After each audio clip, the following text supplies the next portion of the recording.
Taste of Virginia, 4 Shades of Rosé. I'm going to give everyone a minute to come and find us. Tried a new way of going live, and it doesn't look like it's pushing to the earlier post. So I just want to give everyone a second to find us on Facebook.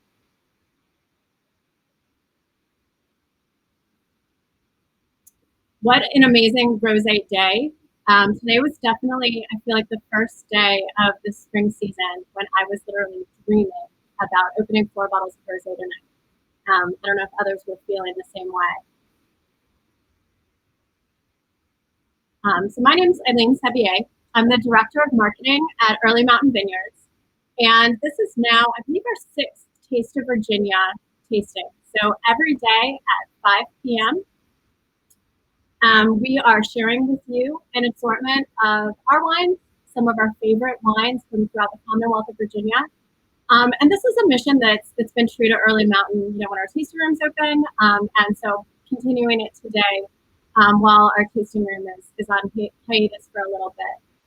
We always have what's called our Best of Virginia program.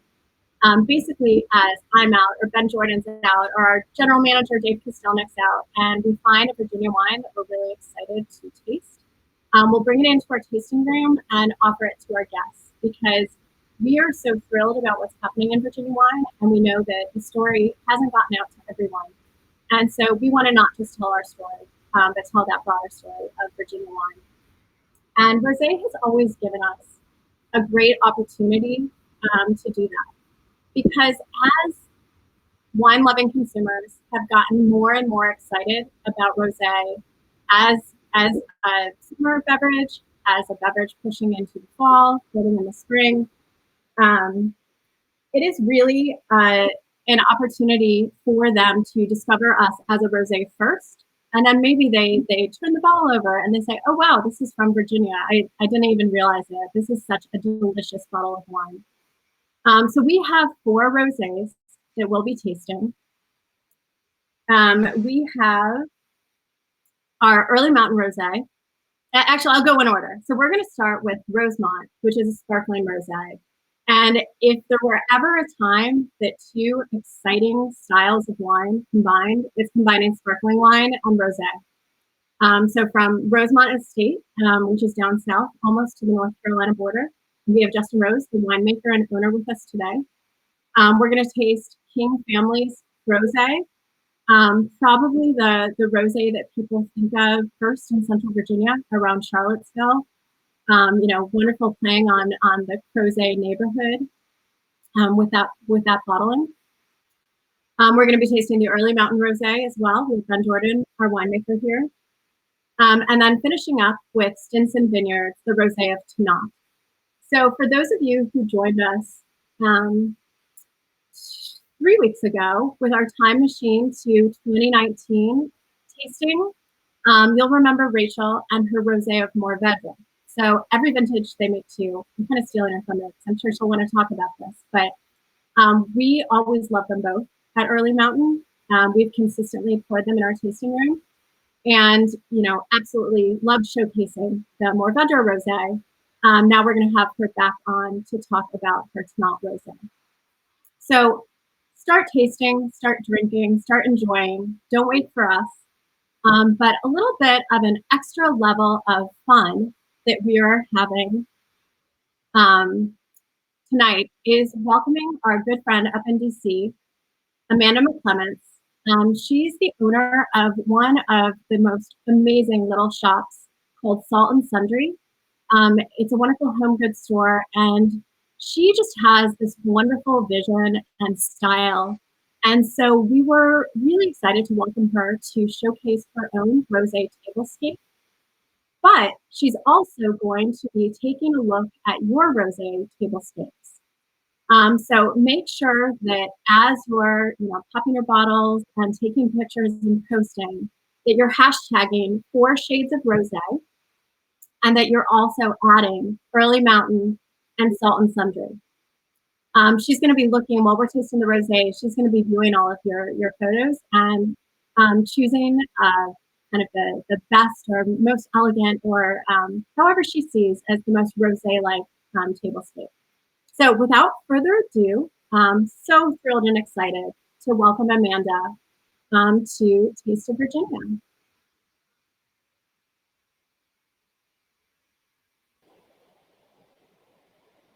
Hi, welcome. Thank you for having me. Yay, so wonderful to see you. So where are you right now? Where are you joining us from? Okay, so I have already started the tasting as per your instructions. I started with the Early Mountain because I'm a big fan. But I am sitting in the sunroom, which is our event space. Thank you for the nice introduction. Salt and Sundry is my first shop. Little Leaf is my plant shop here in Washington, D.C. And the sunroom is our headquarters and event space. More of a online headquarters right now, considering we are closed due to the crisis. So behind this curtain is where all of the shipping of all of our goods is happening, and delivery for our plants. So I set up the Rosé tablescape here because I have this wonderful all these shelves to shop from in the background, which is awesome. Um, but yeah, thank you for having me. Early Mountain has been a big supporter, and we collaborate on a lot of events here in DC. And I thank you for that and for having me come and join you guys. And like Eileen said, make sure you're tagging the Four Shades of Rosé if you have put together a table setting inspired by Rosé this evening as we head into Rosé tasting. So it's a bit awkward for me to wiggle out of the way, but you can see I didn't go super literal for the table setting. You know, you think rosé is pink and it's happy, but I like to add a little bit of an unexpected color palette. So what I've done is pull some really beautiful hand-woven black and white table runners that we have. Layered on top is another table runner, which is kind of a fun way to layer textiles, give your table some texture.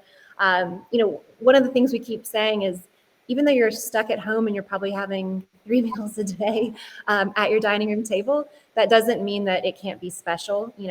Light candles, get out the nice glassware, set a table for yourself or your family, whoever you're trapped at home with, and make it special. So for us, the components are, layered textiles, always salt for everyone. We've got these cute little pink vessels, which are nice matching rosé color, with my favorite Malden sea salt.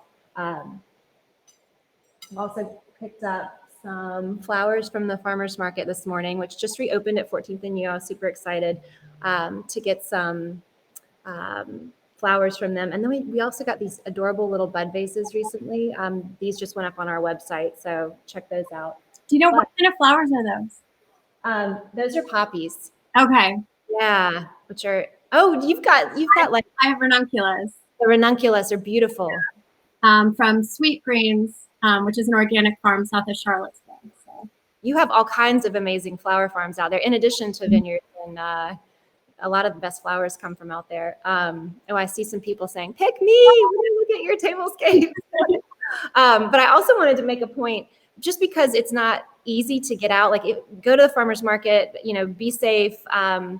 If you're able to hit markets and support local flower vendors. But if you're not, I actually pulled a lot of this greenery from my yard. It's just little stems of Nandina. So, you can make a table setting, make it special, or make an arrangement, whether it's for your coffee table or something, without having to go, out shopping. So if you're trying to stay home and minimize your trips out,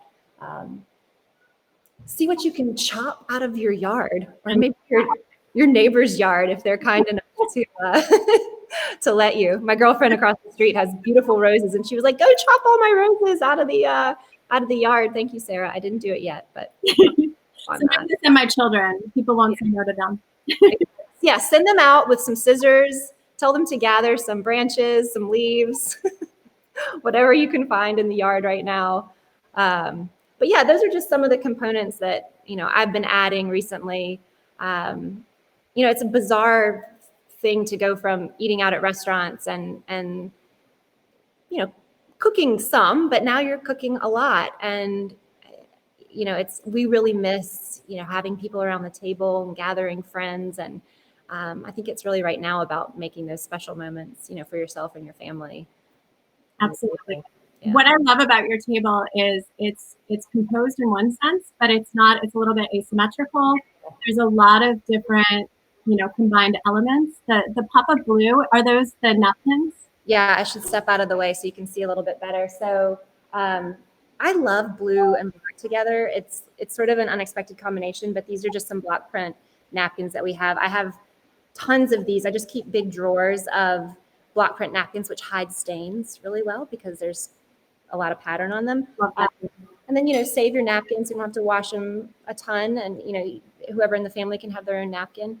And yeah, I just love the sort of chaotic mixing of textiles. It gives it nice texture, sort of an unexpected pop.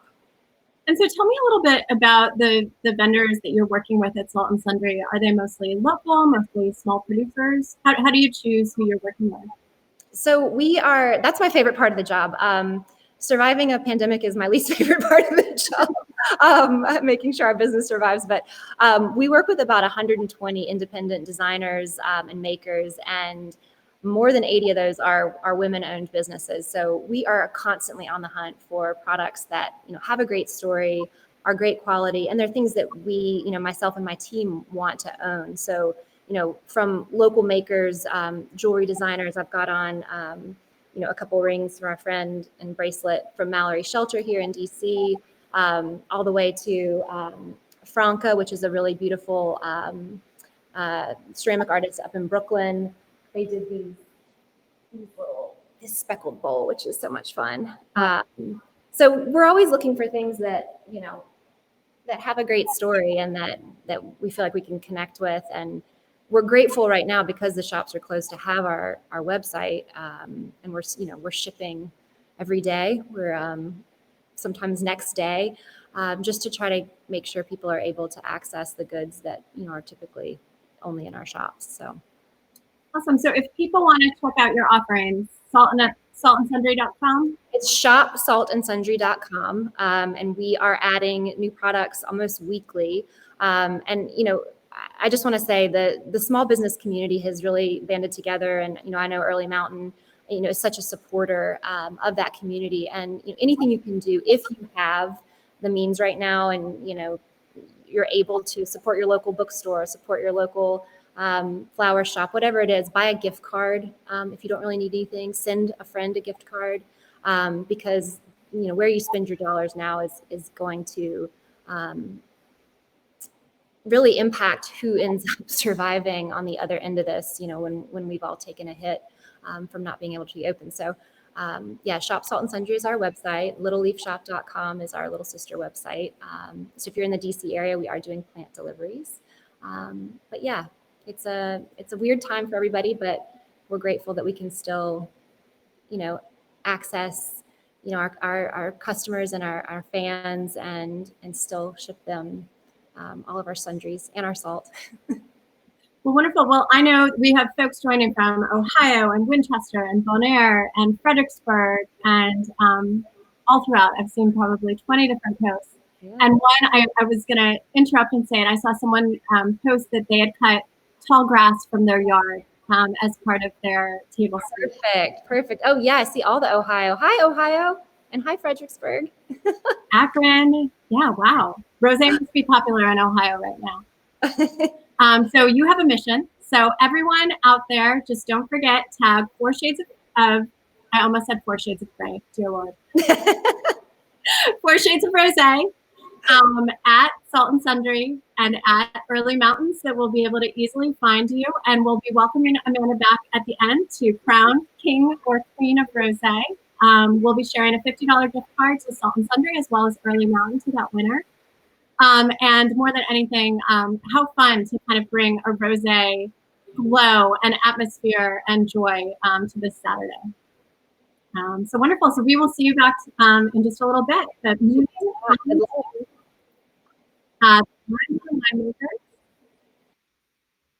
So we are first going to welcome Justin Rose. So Justin, as I said, is owner and winemaker of Rosemont Estate.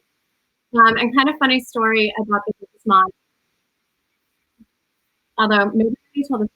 I saw that Rachel Stinson Brewman posted saying, "Oopsie, I drank all of the rose last night, and I'm already seeing a bunch of posts of like, what? It's 2%. Who knew? This is absolutely delicious."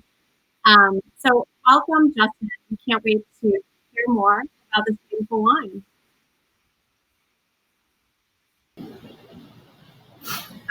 Hi.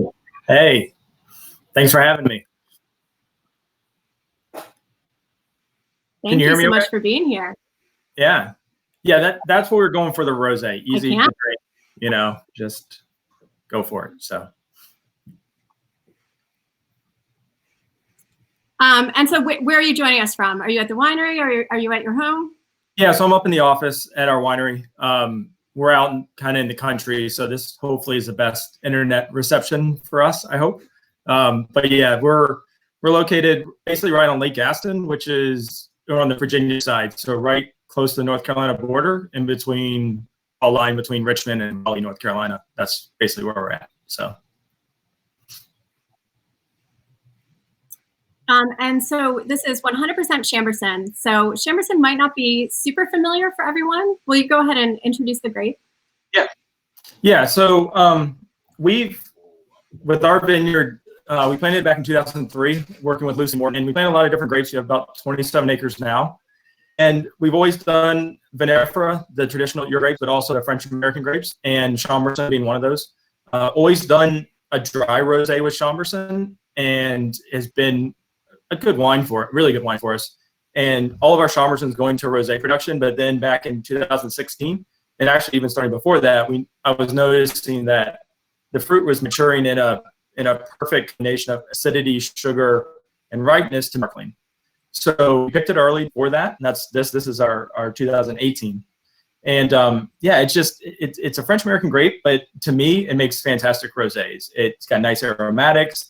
It holds its acidity, and for our climate, that's really important because this grape, we're not doing too much in the vineyard with it. It's pretty disease resistant. It grows really well, and we can just kind of let it do its thing and then pick it, in this case, for a sparkling wine. So that's where we think this grape's fantastic for rosés. And this is 100% Chambourcin. We're going to pick it early and then do its first fermentation. And then for us, we're doing it in a crown cap. The style we're going for, we bought a Charmant tank a couple of years ago, and so we're doing the second fermentation in a tank, pressure tank, instead of in the bottle.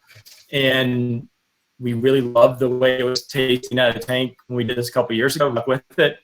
So now it's zero dosage, which means we're not adding any sugar or anything to it when we're bottling. So it's completely dry. And if you look at the bottom of the bottle, you may see a little yeast that has settled out. We're doing it unfiltered. So out of a valve on the tank, a racking valve, straight into our count pressure filler in the bottle. And balance seems to be really nice. So why add anything to it? Let's just keep it really minimalistic, straight out of the tank, right in the bottle, crown cap it, put it out there. Hopefully you enjoy it. Easy to drink, nice balance with the acidity and the alcohol level and the flavor. So thought process with it. Yeah, I think the first thing that I noticed about it is just the super vibrant color. I mean, it's almost electric in color, and that's something I see in still table wines too with Chambourcin. Yeah, and that's but the secret cat out of the bag. The most important thing with all of our Chambourcin rosés is when you're pressing the juice out. So we are going complete cluster into the press, juice comes right out. And then I'll monitor and basically stop. This wine will only use a certain amount of the juice that comes out of the press, like the first X number of percent, roughly around 60%. That last 40% with Chambourcin, if you had it, really can give up a lot of color. You can see the color on this, and this is just the first juice that comes out. So I'm really careful with that because it can get super dark quickly, and then you also get some tannin and some things that we don't want in this wine. So.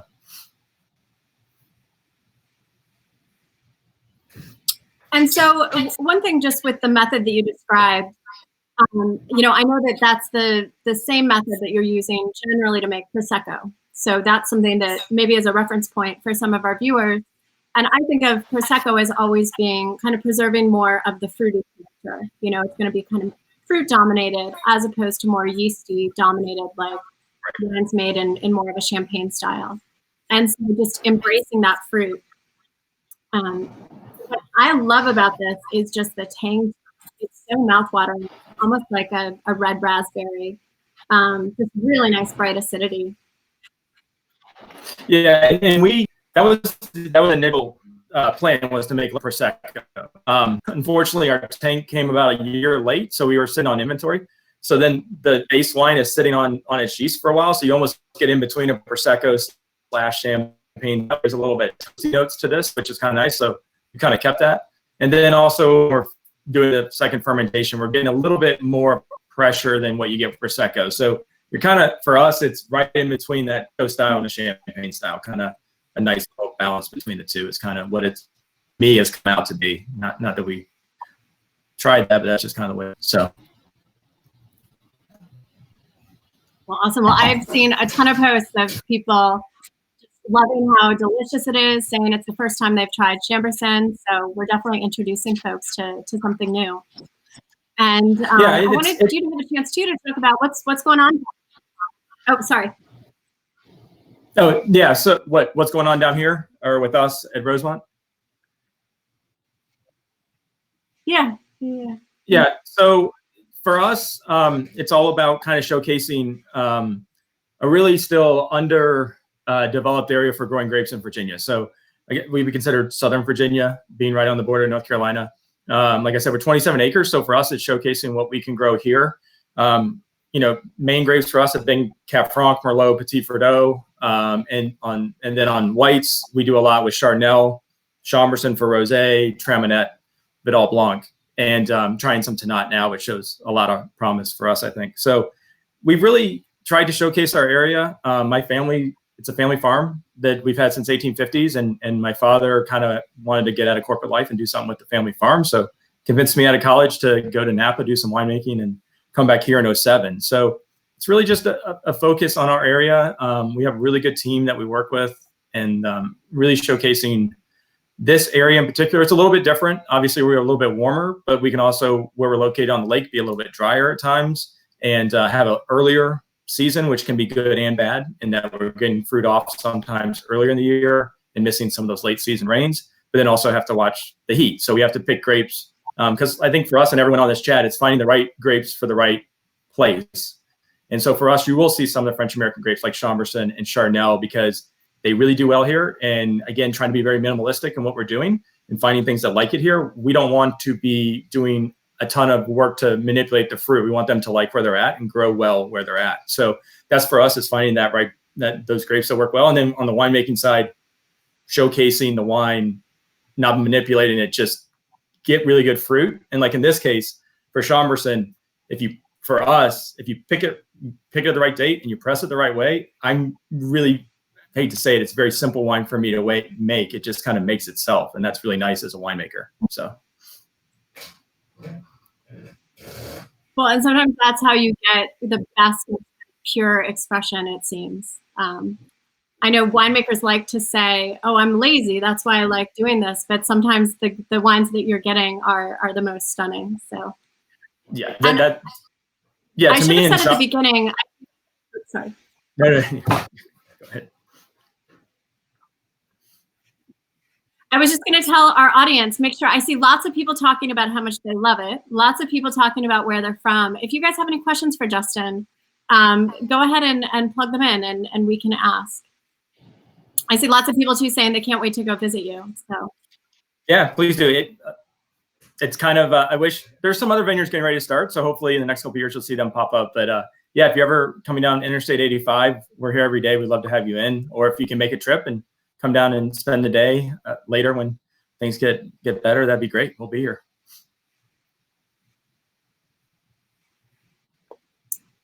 Awesome. So one quick question from Douglas. Tell us more about what we could expect traveling down to Rosemont from Northern Virginia.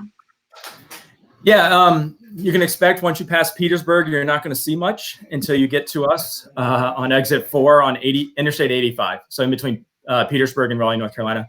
Lake Gaston, if you're unfamiliar with it, most of it's in North Carolina, but it's a beautiful lake. A lot of more shoreline than the whole coast of Virginia because it's a dammed up lake. So there's tons of little inlets. And when you come here, we have 27 acres, 27 acres of grapes, a couple hundred acres that the family still owns. You just kind of drive in. I mean, we showcase our state wines. Like I said, we have kind of our main wines is a Chardonnay Pinot Grigio blend. We do a sparkling Chardonnay, our brut white. We do a Traminette, dry Traminette. And then we have our regular Rosé. And then our reds actually do really well here for what we grow. So Cab Franc Merlot, our Reserve, which has got Petit Verdot and Tannat in it. And then we kind of have a table wine. So those are the wines we kind of produce. And again, trying to showcase our area. We don't do much with food. We just kind of have fresh meats and cheeses. But yeah, you can just come in, hang out, do a tasting. We have a lot of open space and property. And then, there's a lot of nice places around the lake too, that if you're interested, some nice bed and breakfasts too, if you're coming from a long ways away, that on our website, we highlight as well. So. Well, awesome. And I see some folks, and I'm guessing that Aubrey's back there answering questions as they're asking them. So right. she's doing her job for us. Yes. I'm not doing that. So thank you to her for doing that, or Michael Kimball too doing them. So thank you. It takes a team. That's right. Well, wonderful. Well, what a great start to our rosé tasting. Justin, anything else you want to share with the audience? No, we'll try to answer the questions, and thank you very much for having me on. And now I get to enjoy the rest of the wine. So fantastic. Well, awesome. Well, thank you so much for joining us. Happy Rosé Saturday, and good luck down there. Hopefully we can come visit you soon. Yeah, thank you. All right, wonderful. So now we're going to welcome Matt Brown from King Family. Ellen King is joining in the chat as well. Thank you so much for watching, Ellen. As well as Ben Jordan, the Early Mountain winemaker. The next two rosés we're going to tackle together, Early Mountain with King Family. They're both blends. They're both Merlot based. You'll see they're also different shades and a little bit of a different approach, but we thought it would be fun to do a compare contrast. So welcome, Matt.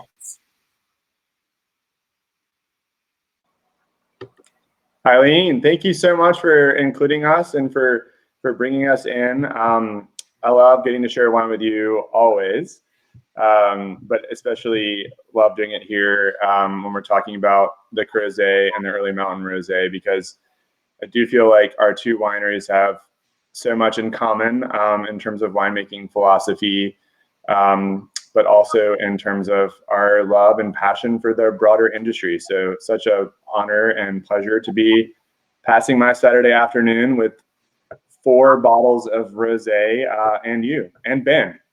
Yeah. And so before we pull Ben in, I just want to say Matt and I are not just colleagues. We are also total masochists together. We've been, we joined a pretty intensive wine study program called the Master of Wine program. And it was kind of a total coincidence that we entered at the same time. And then when I found out that Matt was doing it, just 15 minutes away from me, and knew that we could study together, blind taste together, it just made it all seem a lot more bearable. It absolutely was a great comfort to me. And I think my favorite part has been not spending time with you in Charlottesville, but spending time with you in Napa and France and elsewhere. So I'm sad that we're not, I feel like we're supposed to be in Piedmont right now or something together, but maybe next year we'll get our chance. Very soon. And Matt is also an instructor at the Capital Wine School in DC. That's right, yeah. So multifaceted. Ben, I just saw you drinking, which is totally fine. I'm pulling you in now, though. Welcome, Ben. Hello. Hi, how are you today? Good. How you guys doing? We're doing great. Moving on to the second and third rosé. Yep. So, as I said, I thought it would be super fun to compare these because they're both blended rosés. which to me brings a little bit more kind of winemaker artistry to the process. They're both Merlot based, but they have quite different aromatics, different color. So I thought it would be fun to do a little compare contrast. Ben, do you want to start? Just because I think we all decided the Early Mountain is a little bit of a lighter approach. Do you want to start by giving us just a quick overview of how you make this wine and how you approach it as far as what you want the style to be in the bottle? Sure. So Rosé is, like most of our wines, always an evolution, and part of that is in the farming. So we basically are working in the farming to make rosé. So we're farming red grapes for more of a white wine, which is very different than farming for a red wine style. So because of that, we end up doing a lot of smaller fermentations just to kind of test our farming and see if our approach, our different experiments worked. But I think like King Family, it's a high percentage of Merlot. We found that Merlot works quite well with this early picked, higher acid freshness, brings some of the herb character, but brings a lot of fruit as well.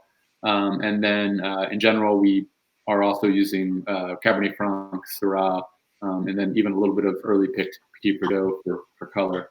But the main thing that we're doing, which a lot of people are doing now that we're taking rosé more seriously, is that because we're growing it for rosé, we do something called whole cluster press, which is basically throw the grapes in a press and it becomes juice very quickly, as opposed to staying with the skins very long. And that has probably the biggest effect on the style in terms of not being very dark in color, not being very tannic, and being lighter on its feet. I could go into a lot of different directions with it, but I think I'm supposed to not go too far in any one direction. Keep it light and rosy. Now, right. why Merlot though? Why is that the kind of core of the base, and then why the other grape varieties that are contributing to the wine? So for us, the Merlot walks that line of bringing the fruit while not bringing too much of the herbs, and so Cabernet Franc has this wonderful ability to be aromatic and herbal. But when we use too much of it, it takes over. It pushes more into the herbal aromatics and away from the fruit. So Merlot really does that well. It's also, Virginia was planted to the Bordeaux grape varieties. They're the ones that are successful.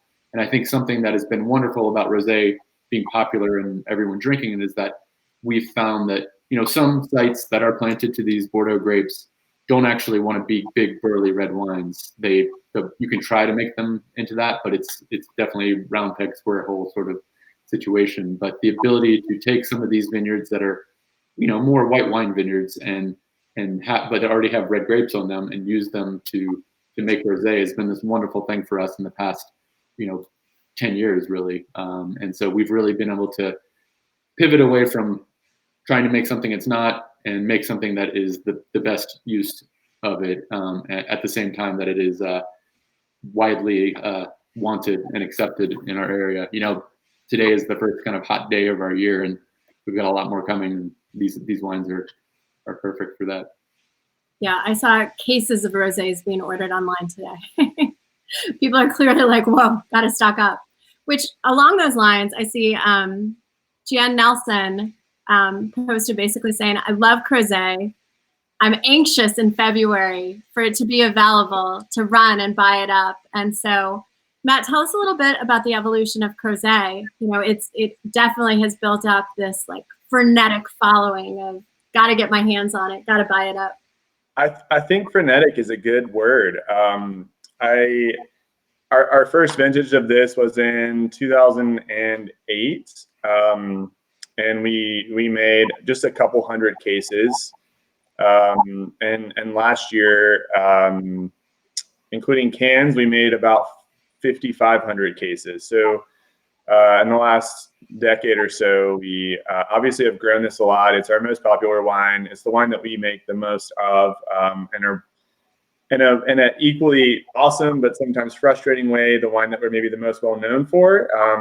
People always ask about it, and it's always great to get that comment and feedback about the wine. But sometimes I'm like, but wait, there's more. But it's something we're really proud of, and really I think is a signature of Polo season and summer and Virginia. And I like what Ben was saying about, why Merlot. I think our Merlot is really great. I think our, meaning Central Virginia, not necessarily just mine, but I think our Merlot is really great. I think it does well with our soil types and our climates, much for the same reasons it does so well on the right bank in Bordeaux. And I would choose Merlot over Cabernet Franc as the base variety because Ben's exactly right.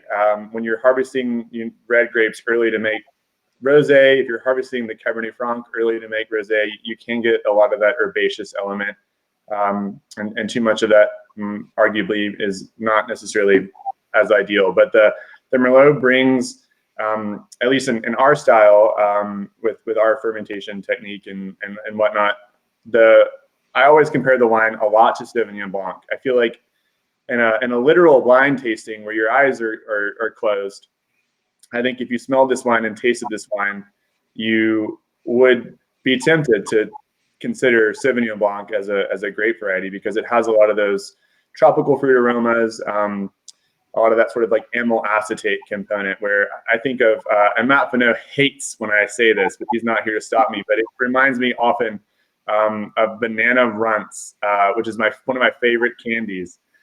And I know that winemakers, and I just saw Ben made a face as well. Winemakers hate that. I quite love it. To me, it's just a sign of really pushing those aromatics, and I think that's what's so attractive to the wine, at least to me. But I don't know if the two of you have some ideas about what you love or don't love about the wine. But I absolutely love the Early Mountain Rosé as well. It's probably my favorite Virginia Rosé, if I am allowed to like something more so than my own. Wow. To me, the aromatics are really interesting in the comparison because I was going to say kind of grapefruit pith. There's a definite citrus note to it. But if your eyes were closed and I asked you what is the grape variety, are you not saying Sauvignon Blanc? Yep, you could yeah. Absolutely, because of that kind of cut and almost touch of grassiness, of again, that kind of citrus rind almost. Yeah. In fact, I encourage people to do that. I did this one year at the winery for the family and our staff. I found black wine glasses at Target during Halloween. And Lidl makes them too, fancy ones.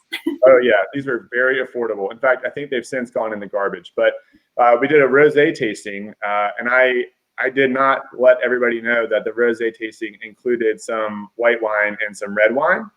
And so it was pretty interesting. I snuck in some like Beaujolais and some Pinot Noir, and I snuck in some like French style Sauvignon Blanc as well. And everyone tasted those wines and was all excited about rosé. And then of course pulling bags off bottles and revealing that it wasn't all pink, which is something I always allude to when people tell me, "Oh, I don't like rosé." I feel like the statement "I don't like rosé" is so much more psychological than an actual real statement, because I think people see the color sometimes and get turned off maybe from some sort of rosé PTSD. But I'm really proud of this wine, and of course, as you know, whenever I travel, I always take a couple of bottles with me because it's such a fun, easy wine to share with people. Yeah. Ben, what do you think as far as the comparison? Yeah, I mean, you guys are hitting it right on the head. I don't have much more to add to that. To me, it's an aromatic difference, and they both go in these two different directions, which are both fun and enjoyable. One thing I should say, and it kind of answers that Merlot question again, is that I think when King Family started making their rosé, and I think Matthew was an important part of pushing that. They were trailblazing. That's 12 years ago, and in Virginia, I don't think. Maybe there was a little bit of dabbling in it, but to really like make it a push and understand that it was, something that worked well here in Virginia, and that we should be having it for our hot summers and everything else was kind of why the reason the rest of us are making rosé, and probably the reason we started with Merlot. But Matthew's from the Rhone, so it kind of makes sense. Right. And of course, the vineyard manager loves to pick the Merlot early. Yeah. super early. So there's always that piece as well. Our vineyard manager, Yeah. he's always like, let's pick it now. So I think the wine is loved by both winemakers and vineyard managers. And I was remiss in fully introducing, I'm worried, because Matt Brown is the wine director at King. And I will say, I wanted you to be part of it because I miss you and I love hanging out. I miss you so much. I wanted to open some wine with you. And Mathieu is the winemaker, and Ben Jordan is the winemaker at Early Mountain. People often confuse us because we have the same first name, but I just remind them that my English is a little bit better than his.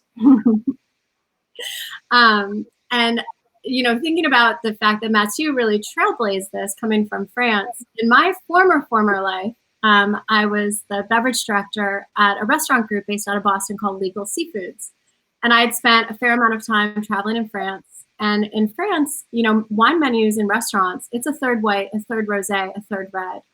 And so, at that time, we were pouring Beringer White Zinfandel as pretty much every major kind of large classic wine, commercially very important.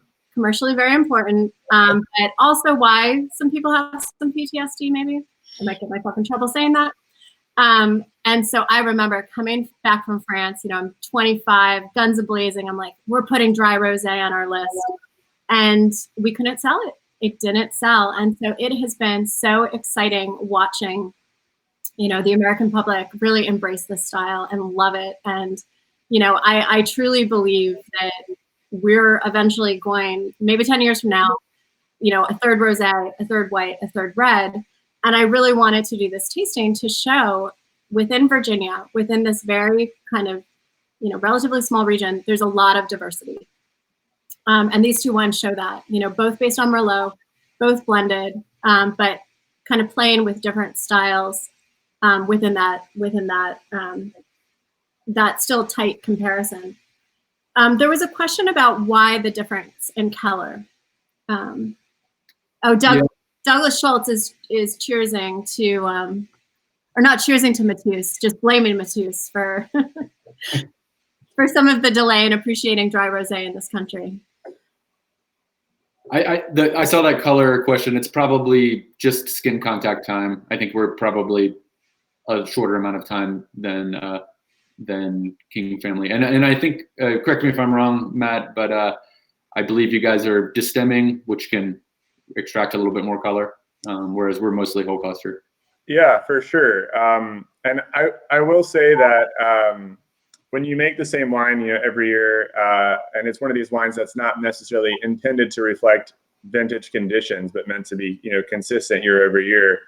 I think I'm happy to say very honestly that I think we are wanting it to be a bit closer to the color that you have with your rosé. But we are a little afraid to really change it because it's been so successful. So we're afraid to squeak it over towards your end of the color spectrum, for fear that people might be wanting to know why is it a different color than it's always been. But I think Matt and I are both drawn more to the Provence color scheme. And so we have been making it a little bit paler year over year, hoping that our tiny baby steps kind of go unnoticed by consumers and our bosses alike. So far so good. Now that it's on the internet, that might change. Yeah. But Alan's watching. that's okay. She already knows how I feel about it. Love you so much, Alan.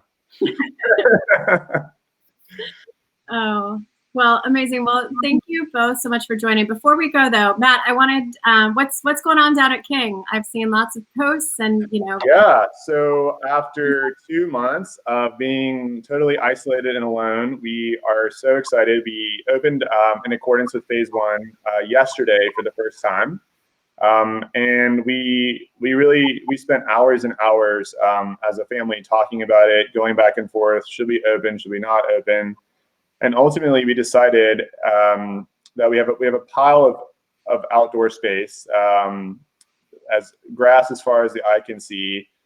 And we just, we did a lot of talking to our friends and our families and asking them how they felt about it. And everyone pretty much said that we have this really unique setup that was really going to put social distancing first, hygiene, spacing, sanitation, all those sorts of things. And I don't want to say that selling wine should be considered like a community service, but in my mind, these people who have been cooped up with their families or their kids and have really been dying for a place to get out. And so opening yesterday, I stationed myself right at the front gate, and I greeted literally every single person that came. And I have to say, I was so overwhelmed by how compliant everyone was with covering their faces, which we asked them to do, and how compliant they were with maintaining social distancing and being really understanding that we don't have any indoor space available for them. And so folks were really, really great, followed instruction, followed direction, listened to us and our staff as we were trying our best to implement these new ways. And it was really, really gratifying to have all of these people on the way out stop by and just say, like, I've got my family out of the house and the kids were running and I had a glass of wine and the sun was shining. And I really think it's just been so important for people's mental health to have that kind of brief escape. So I feel really great about our decision. And we had another awesome day again today. Of course, it's going to be raining for the next week or so, which means we're probably not a great spot for folks to visit. But I'm feeling really good about opening, and I'm feeling really great about seeing people enjoying time with their families and getting some vitamin D. Awesome. Yeah.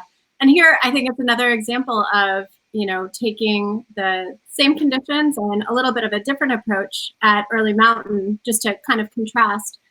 We have decided not to open currently to the public because while wine is definitely #essential, we're doing virtual tastings and we're shipping online and we're doing curbside pickup.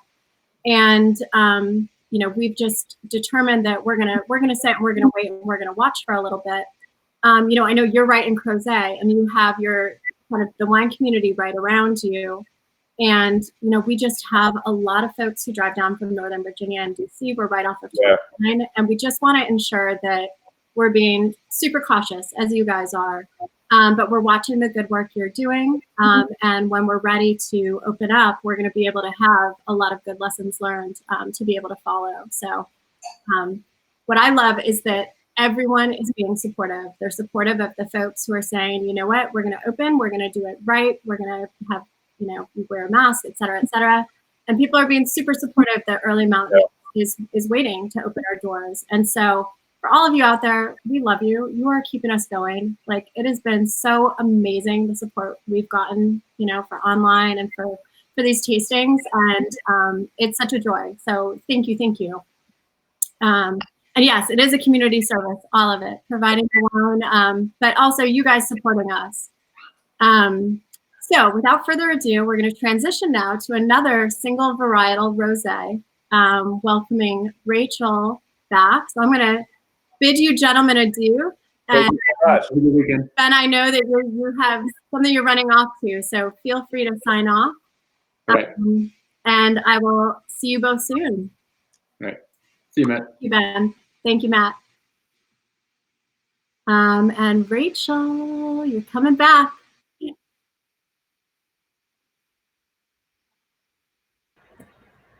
Hi, guys.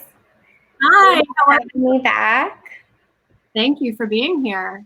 So I'm sure folks remember the beautiful Mourvedre we enjoyed 3 weeks ago. But today we have Rosé of Tannat in the glass. And so for folks who weren't there, though, Rachel's amazing, proprietor and winemaker at Stinson Vineyards, west of Charlottesville. Looks like you're joining us from your home today, though. I am. Yeah, I've got the computer tilted up because I've locked myself in the playroom, which is actually an awesome Saturday night. Kind of best case scenario. And so tell us a little bit about what's going on at Stinson. We just talked about King and Early Mountain. What are you guys offering under phase 1? Yeah, so we actually, we didn't formally announce it, but I'm calling it a soft reopening this weekend so that we have time to just have a really slow phase back into all the regulations and make sure that we can handle that. So far, it's been great. We've seen a lot of regulars. It's great to see some familiar faces and just catch up with people and see what has been their reality for the past 2 months. I think Matt mentioned that he felt like it was kind of a public service. And for a lot of people, this is the first public place that they've been in 2 months, other than the grocery store, pharmacy. So for us, we want to be able to provide that for people. We want them to be able to come and sit outside. We have open space. We have alcohol. We have 6 feet distancing. I think it's really been helpful for people's mental states. I know it has for mine. Yeah. And I will say, so there's a Facebook group that probably a lot of folks on this are part of. That's I'm going to forget. It's a long name. Supporting Virginia Wineries During COVID Facebook group that Nancy Bauer put together. And I feel like you're like the shooting star, Stinson Vineyard, the shooting star of that group. Like I see a post almost every day of like, Stinson, I hadn't tried it before. I just ordered it. I love it. I've been getting a lot of support on that group, which has been awesome. Everyone is being so mindful of where their dollars are spent right now. And we so appreciate that support, especially from that group and Nancy Bauer. Yeah. So wonderful. So tell us a little bit. So Tannat is, a relatively, broad-shouldered, kind of intense, tannic red wine. And so how do you go about making it into a rosé that is really pretty and delicate and, has a little bit more stuffing than the last two from an intensity standpoint? But how do you approach it?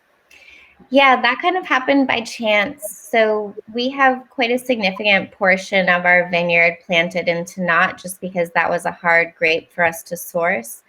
The first year that it really came into production was 2017, and we had a lot of it. We dropped fruit, and we still were cropping about 5 tons an acre when more like 3.5 is more typical for us and for this area. So we weren't really expecting that, and we had kind of kicked around the idea of making a rosé with the extra fruit just because we thought it would be we thought the grape would lend itself really well to a rosé. Our other rosé is, of course, the rosé of Mourvèdre. And with the Mourvèdre, we always struggle to keep some nice acid as that grape's ripening. With Tannat, that's never an issue. Tannat has crazy acid. That's one of the reasons it has to age so long as a red. So we figured in a rosé that acidity would actually be an asset that we could work with. We had also been pressing some of the fruit that we dropped and using it to acidify some of our other wines. And so we knew that we really liked the taste of it. It was kind of almost like a green apple Jolly Rancher, like super, super sour, almost took the enamel off your teeth, but in a good way.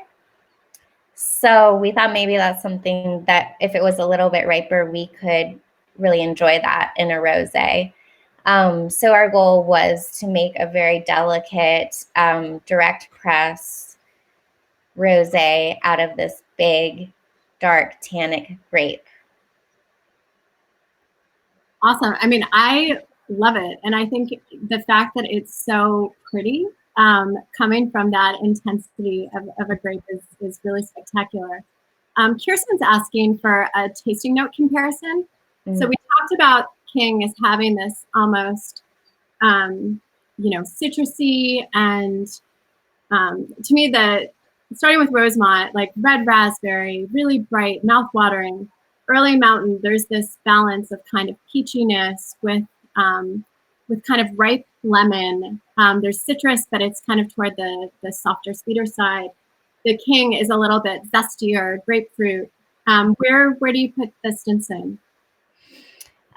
We've kind of positioned this as our fun, easy drinking rosé, but I feel like that's not giving it its due. it is actually much more complex than that. It does have a lot of grapefruit. It's definitely acid driven for me. That is the backbone of this wine. But there's actually a lot of flavor development in it too. It's got like the juiciness that I associate with a red Tannat, kind of the darker fruits like blackberry, a little bit of blueberry, and you do even get some tannin from the direct press.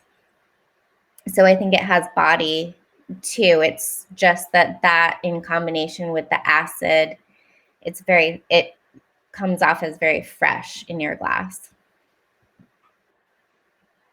I totally agree. Yeah, I totally agree. Did you have any thoughts to share on some of the other rosés? Yeah, I mean, like you said, the Rosemont, I think we finished that in an hour and a half last night. So that was great. I actually went on their website to look up what the varietal was and was pleasantly surprised to find out it was Chambourcin. I think that's a great use of it. Rosé has always been one of my favorites. And then, of course, the Early Mountain is always beautiful. I love that you guys are going for the lighter color rosé. That's kind of what we're going for with the Rosé of Tannat too, which is because it's direct press, which I didn't realize the Early Mountain was as well. It's really a Tannat Blanc, but it does have color because of the varietal. So I think it's nice to have a really light rosé that people don't expect all this color and structure from. And then when you taste it, there's so much there.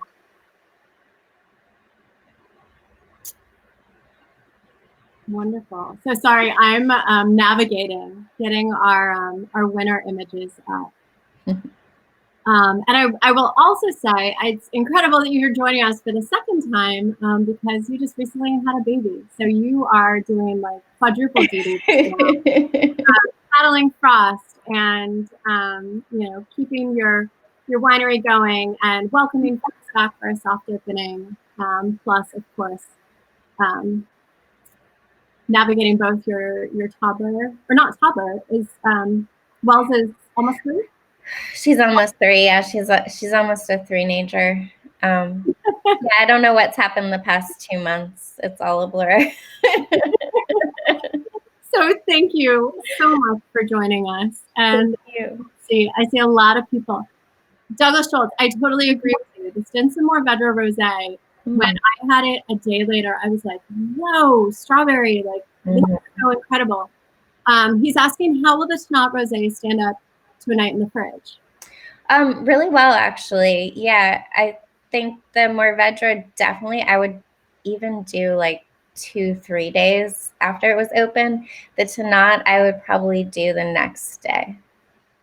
Okay. They were both bottled in January, so they're pretty young. It's very early in rosé season, and I feel like there's an evolution of rosé during the summer. So the earlier in the season you're drinking it, the more aeration it needs. Good point. Good point. So that's one benefit of opening 4 bottles, right? Is that there you go back and forth right after opening, and then go and revisit them for the next few days. Yeah, they'll last. They're still young. Well, wonderful. Anything else you'd like to share about things going on at Stinson, or?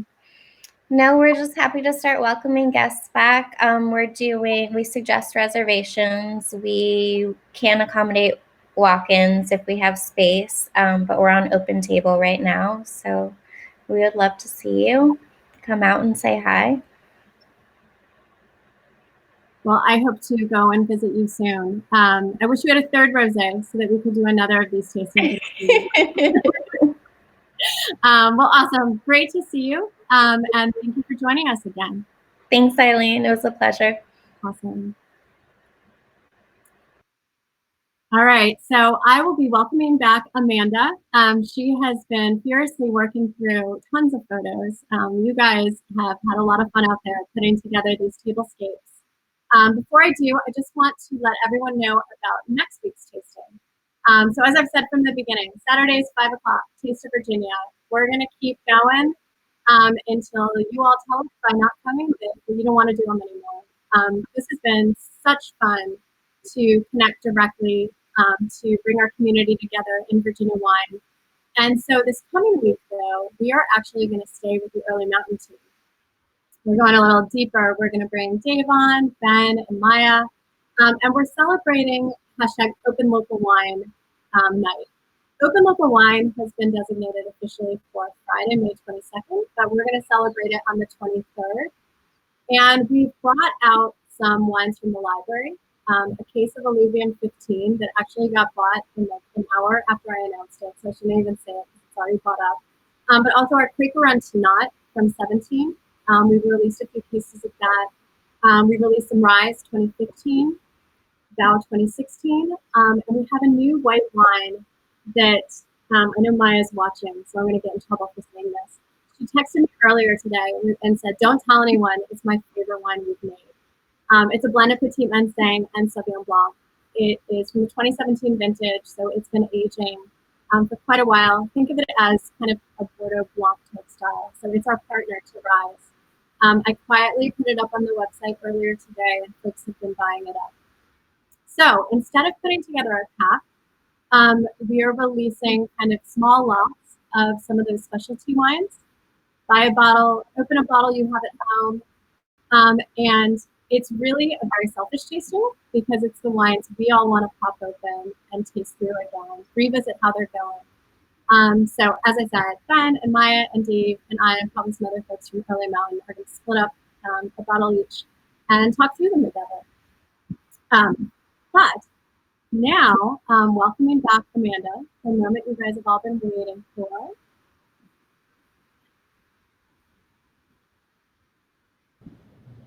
Hi. Hi. I'm like getting back in the screen. Yeah. And so enjoyed the tasting. That was incredible. What did you think? I mean, I know you're personally a rosé lover on top of an amazing style guru. I was loving. I mean, everybody talking about the Rosemont. I'm from North Carolina, so I know that area where they are very well, and that's what's in my glass right now. So it was really fantastic hearing from all the winemakers. Well, wonderful. And I didn't really have a chance to go through all the things people were posting. How did people do? It's so much fun just to see people having a good time and like putting some thought into the table. And I will say that I feel a lot better about my suggestion of pulling things from your yard because several other people are picking grasses, weeds, flowers, whatever they can find in their yards to put on their table, which I love that. It's very resourceful. Amazing. So let's see if I can do this right. This is gonna be really interesting. I'm going to go ahead and pull in both of the images you shared with me because I'm worried I'm going to pull in the wrong one first. Basically, do we have is there a clear winner or are we awarding I'm happy to do a duel. I felt like they were both really special. I was curious which was the winner. I wasn't quite sure. We can award both. Spread the love. All right, sounds good. Let's see.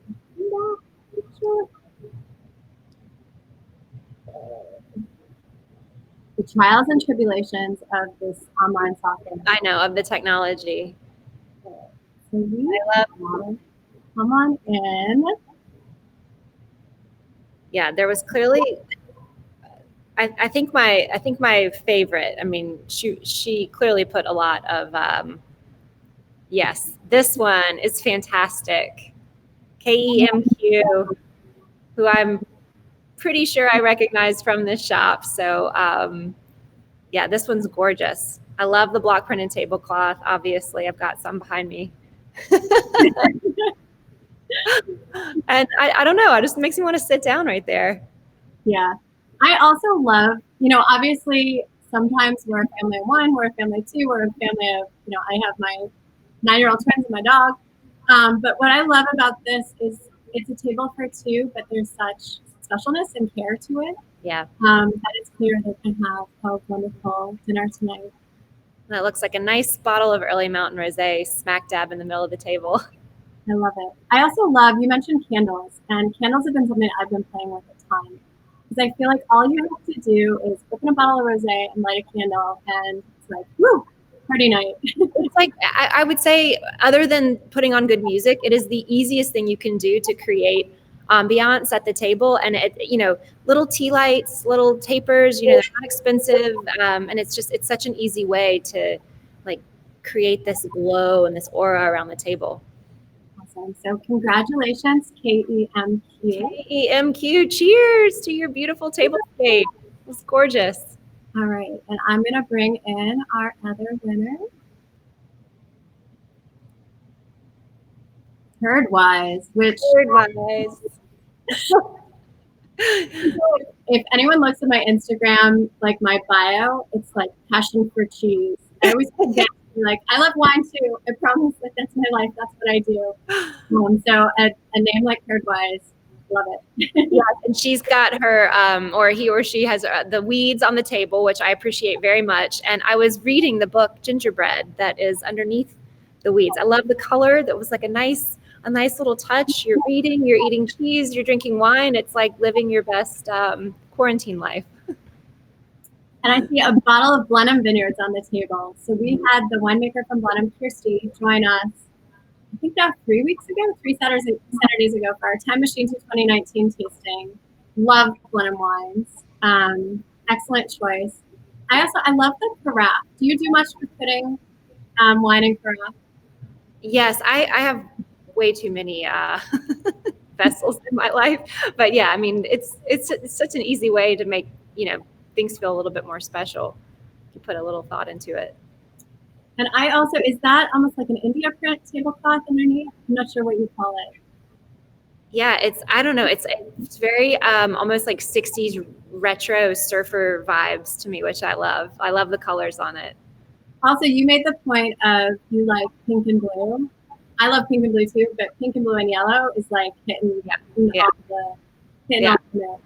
So. That's like, it's like just pull together your favorite things, like whatever color is speaking to you at any moment. And, you know, obviously we're inspired by Rosé this evening, but whatever the colors are in your house, you know, grab a scarf, a textile, a tablecloth, whatever, and throw it on the table and see how it works. That's pretty much what I do when I'm trying to put an effort in.